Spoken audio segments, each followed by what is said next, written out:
I'm Hirut Zemene. I'm a permanent representative of Ethiopia to the African Union and the UN Economic Commission for Africa.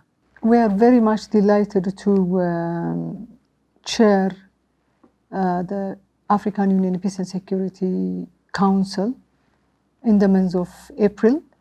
It is a very auspicious occasion for Ethiopia to deliberate on important agendas together with member states on peace and security matters. We all know that Ethiopia has served for 10 years since 2004, the establishment of the council, and also over the years, its membership has reflected both its geopolitical importance in the Horn of Africa and its diplomatic weight in continental peace and security matters. In 2025, Ethiopia rejoined the PSC. It was elected with overwhelming majority, and we have commenced our responsibility on April 2026. We are very much looking forward to seize this responsibility for the first time in our new term.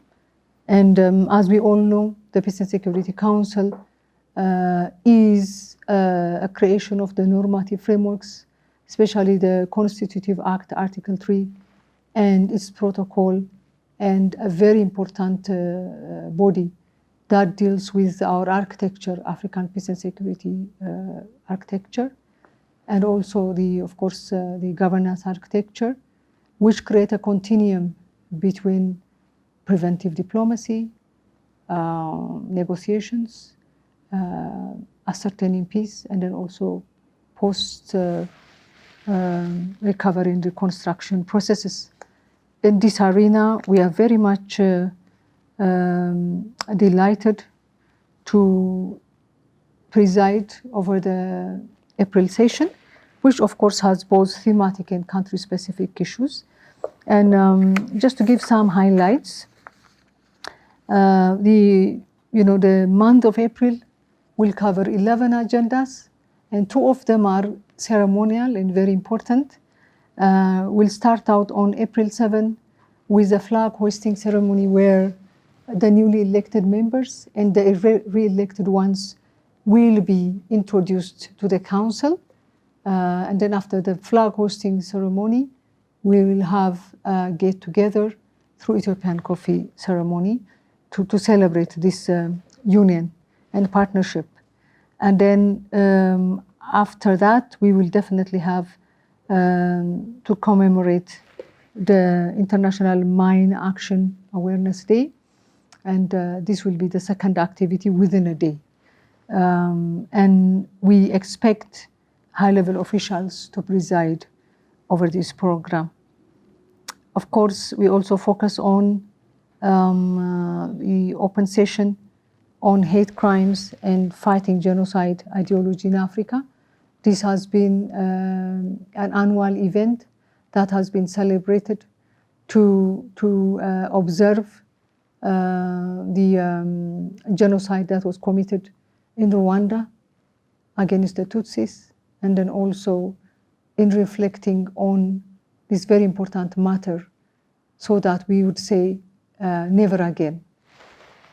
And on April 9, we will go to a country-specific agenda where we will see the situation in Central African Republic. As we all recall, on December 28, we have already followed the election that took place in the country, and we would like to see and appreciate developments there. Then, after the Ethiopian Easter holiday, we'll be having another session on April 16. Of course, there will be a couple of days for preparations at the experts level, and we will be taking the issue of artificial intelligence and its impact on peace and security. Is a very important agenda. That's why we have taken it at a ministerial level. So our minister, His Excellency Gideon Timotheus, will be presiding on this important agenda. And of course, one of the ceremonial activities I mentioned, first is the flag hoisting, and the other would be, we will be taking a visit to the Artificial Intelligence Institute of Ethiopia. Then we will be going on April 20. These days could change depending on program adjustments, but we will have a briefing session with the A3 countries, the A3 members of the UN Security Council. As you know, currently are the Federal Republic of Somalia, the Republic of Liberia, and the Democratic Republic of the Congo. So we will have their audience, their presence and exchange.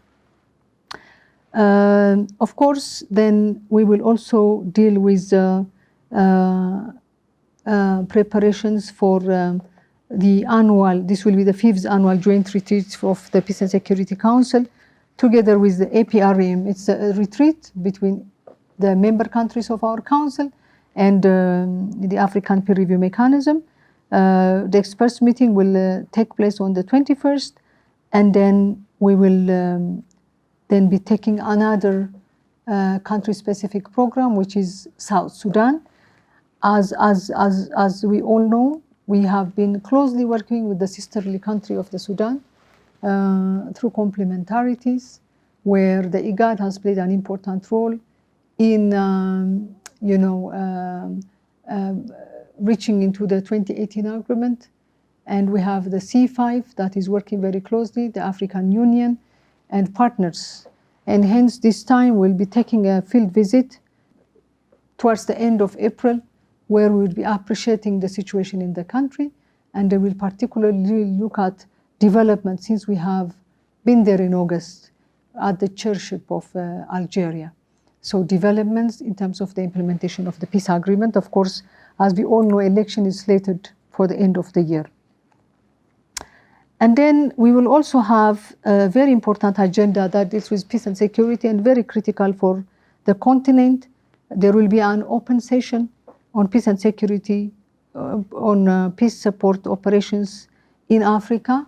We will be assessing the current developments with regards to how the peace operations are being undertaken in the continent, what are the challenges, what are the opportunities, and we would be having important